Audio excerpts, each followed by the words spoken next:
Hello students, मैं हूं अखिलेश कुमार और आप देख रहे हैं अपना प्यारा यूट्यूब चैनल अखिलेश सर। आज हम सब संख्या पद्धति के अंतर्गत आने वाले कुछ विशेष बिंदु या उनके भाग के बारे में देखेंगे।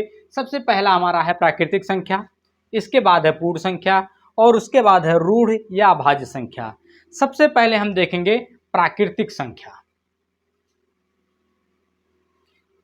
प्राकृतिक संख्या को अंग्रेजी में नेचुरल नंबर कहते हैं। हम प्राकृतिक संख्या को कैसे परिभाषित कर सकते हैं? कह सकते हैं हम कि एक से अनंत तक, कहां से कहां तक? एक से अनंत तक की धनात्मक, एक से अनंत तक हो, लेकिन एक कंडीशन है, वो क्या हो? धनात्मक संख्या हो।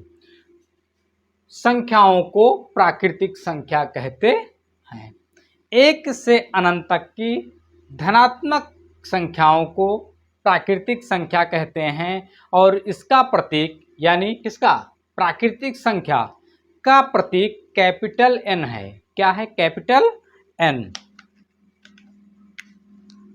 यानी अगर कैपिटल एन लिखा हुआ है तो हम ये कह सकते हैं गणित में कि ये प्राकृतिक संख्या का प्रतीक लिखा हुआ है, यानी प्राकृतिक संख्या लिखा हुआ है। तो 1 2 3 4 डॉट डॉट अनंत तक। अब दूसरा पॉइंट हमारा है पूर्ण संख्या, जिसको अंग्रेजी में होल नंबर कहते हैं। पूर्ण संख्या को अंग्रेजी में होल नंबर कहते हैं और होल नंबर शून्य से अनंत तक। प्राकृतिक और पूर्ण में सिर्फ एक चीज का डिफरेंस है, वो है प्राकृतिक में 1 से शुरू होता है और पूर्ण में कहाँ से शुरू होगा? शून्य से। शून्य से अनंत तक की धनात्मक संख्याओं को पूर्ण संख्या कहते हैं और इसका प्रतीक कैपिटल डब्ल्यू है। इसका प्रतीक क्या है? कैपिटल डब्ल्यू है।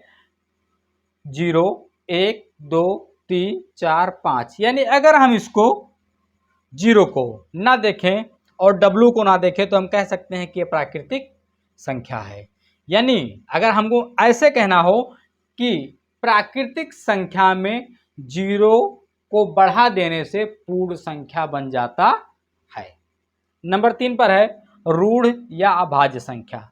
इसको अंग्रेजी में प्राइम नंबर कहते हैं। इसको हम इस प्रकार डिफाइन कर सकते हैं, ऐसी संख्याएं जो एक और स्वयं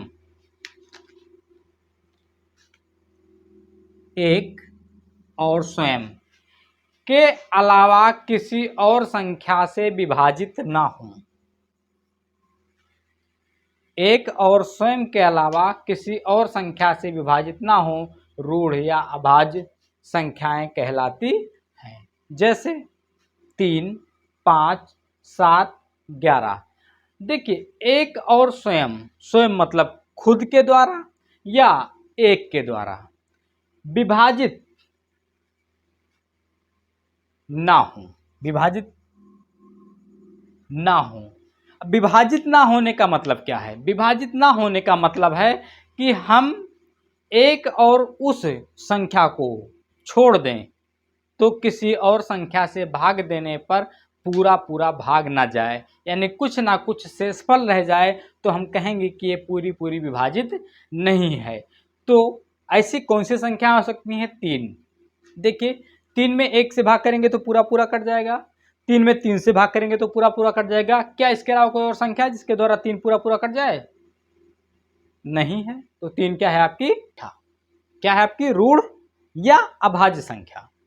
5 को देखिए, 1 से और 5 से भाग देने पर पूरा कट जाएगा, लेकिन 5 के अलावा किसी और संख्या से कटेगा? नहीं कटेगा। ऐसे ही 7, ऐसे 11। इस प्रकार से हम कह सकते हैं कि 3 5 7 11 एक और स्वयं के अलावा किसी और संख्या से विभाजित नहीं होती हैं, तो ऐसी संख्या रूढ़ या अभाज्य संख्याएं कहलाती हैं।